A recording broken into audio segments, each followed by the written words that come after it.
Bom, aqui a nossa intenção é fazer uma breve revisão sobre o limite de uma função real de uma variável para que a gente possa expandir o conceito para uma função de várias variáveis, tá? Então, aqui, ó, vamos tomar como um exemplo, tá? Eu tenho uma função definida aqui, a lei dessa função aqui é y igual a raiz de x, para x de 0 a 6, tá? Isso foi um exemplo que eu tomei. Para x de 0 a 6 eu tenho essa função. Então, vamos usar como um ponto limite o nosso 4. Então, nós queremos saber se existe limite da função no ponto 4. Então, a gente escreve assim, ó. Queremos saber se existe limite da nossa f de x quando x tende para 4, ou seja, se aproxima do ponto 4. Se existe, ele é L e a gente vai analisar qual é. Como que se verifica isso? Se aproxima do ponto 4 pela esquerda e pela direita, pegamos valores de x que tendem para 4 pela esquerda e pela direita e verificamos lá na nossa função o que teremos de resultado. Então, lá na nossa função, levamos no eixo y, que são os valores da função x, e encontramos aqui, ó, uma possibilidade de valores aqui dentro daquele intervalo, tá? Então, nós nos aproximamos de 4 por um intervalo e encontramos possíveis valores para o y. Quando o limite existe, quanto mais eu me aproximar de 4, mais eu vou me aproximar de um valor limite. Nesse caso, ele é 2. Se eu tomar o valor da função, minha função está definida no 4, né? Se eu tomar o valor da função no 4, eu levo lá no y e calculo o valor da minha função, que é 2. Então, nesse caso, o meu limite existe, limite de raiz de x, quando x se aproxima de 4, é raiz de 4, que é 2. Tá? Então, a ideia é tomar em torno do 4 um intervalo. E esse intervalo, ou um raio de convergência em torno do 4, né, nós chamamos de delta. Então, esse intervalo que eu tomo aqui, esse raio que eu tomo aqui na matemática, a gente usa delta. E o raio que eu tomo em torno do valor limite, a gente vai chamar de epsilon. Daí vem que nós escrevemos por definição de limite, né? Quando ele existe aqui, para todo epsilon positivo. Então, quem é epsilon? Epsilon é esse valor em torno do valor limite, tá? Para todo epsilon positivo, existe um delta que depende do epsilon. Delta é esse raio aqui, em torno do ponto limite, que também é positivo, porque são raios, tal que a distância entre o x e o ponto limite, aí é como a distância linear, a gente vai escrever assim, ó, x menos, nesse nosso exemplo aqui é um 4, x menos 4, quando essa distância é pequena, menor do que um delta, então, a implicação, a distância entre o valor da função f de x e o valor limite também é muito, muito pequeno, menor que um epsilon. Nós podemos generalizar chamando esse 4 de A, um ponto limite qualquer. Daí a gente pode dizer, repete, para todo epsilon positivo, existe um delta que depende de epsilon, que também é positivo, tal que quanto menor for a distância do x até o ponto limite A, isso implica em que menor será a distância da função até o valor limite.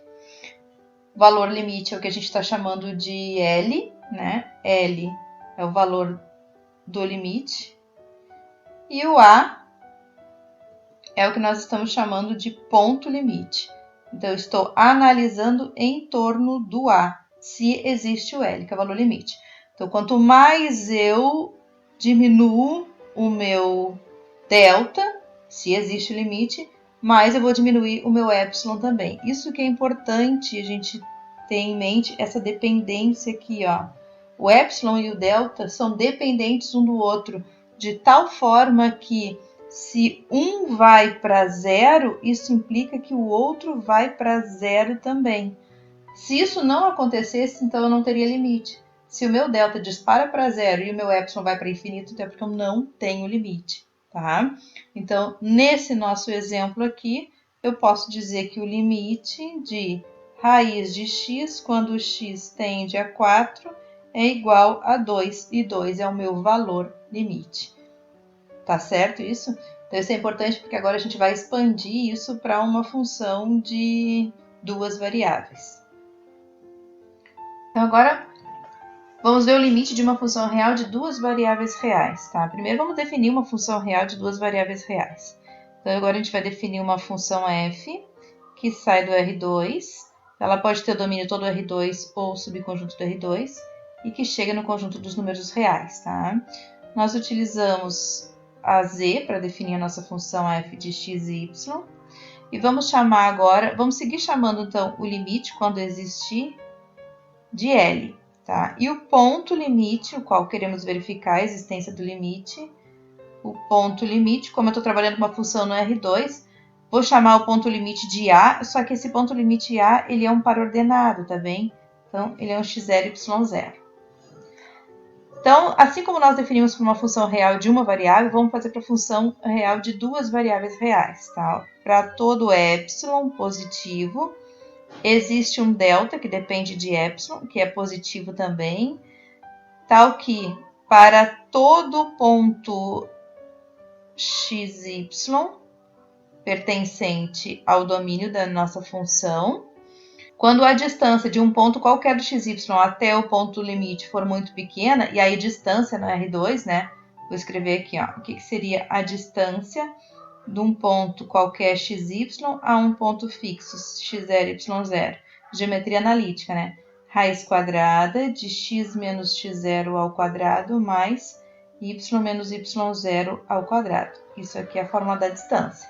Então, quando a distância, obviamente a distância tem que ser positiva, de um ponto qualquer até o ponto limite, quando ela for muito pequena, menor do que um delta, isso vai implicar que a distância da nossa função, a nossa função ela é uma função real, então a distância é dada em módulo. Quando a distância da função até o valor limite for muito pequena, menor que um epsilon. Tá? Essa é a definição de limite. Então vamos tentar entender o que isso significa aqui para nós no nosso gráfico. Então eu quero analisar a existência do limite num dado ponto. Esse meu ponto agora é um ponto lá do R2. Tá? Então, vamos pegar um intervalo em torno de um ponto. O intervalo em torno de um ponto ele não é linear quando se trata do R2, é uma bola. Lembra disso? A gente pega um disco em torno do ponto. Então, o raio que nós estamos chamando aqui de delta é o raio, esse aqui, ó, em torno do ponto. Esse é meu delta, tá? Então, eu peguei um ponto limite, esse carinha aqui, que para nós é o A, é um par ordenado. Aqui está o eixo X, aqui está o eixo Y, então ele é um par ordenado do X e Y. E tomei um disco em torno do ponto A, uma bola em torno do ponto A. O ponto A, ele pode ou não pertencer ao meu domínio. Pode ser que eu tenha que analisar a existência do limite num ponto que pertença ou não ao domínio, tá bem? Bom, os casos principais que a gente analisa é quando o ponto A é um ponto problema, quando ele não pertence ao domínio. Porque quando ele pertence ao domínio, então tu calcula o valor da função no ponto, tá? Mas aqui, tomei um ponto A e um disco em torno do ponto A. Então, eu vou levar agora toda essa vizinhança, todos esses valores de x que estão aqui em torno do ponto A, vou levar todos eles até a lei da função, para poder analisar os valores da função em torno do ponto A. Então, tá, peguei, né, todos os valores de x em torno do ponto A, levei lá na lei da função, então, olha ali, ó, obtenho sobre a superfície, vários pontos que estão sobre a superfície, e levando lá no eixo z, esse aqui é o eixo z, eu vou encontrar valores da função que correspondem aos pares ordenados em torno do ponto limite. O que acontece? Quando eu diminuo o raio em torno do ponto limite, começo a diminuir o raio, fechar o cerco ali em torno do ponto limite, vai acontecer que os valores aqui no eixo Z também vão diminuir o intervalo de valores. De tal forma que, quando eu me aproximar, quando esse raio, né, em torno do ponto A tender para zero, então a distância em torno de um valor limite, supondo que ele exista, né?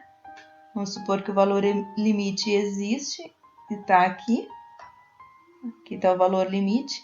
Então, vai acontecer que cada vez esses valores aqui vão se aproximar mais do valor limite. Então, quando eu me aproximo do ponto limite A, diminuo o raio, diminuo o disco, então a distância em torno do valor limite diminui também. Essa distância em torno do valor limite é o que a gente chama de epsilon. E o raio em torno do ponto limite é o que a gente chama de delta. Entendido isso?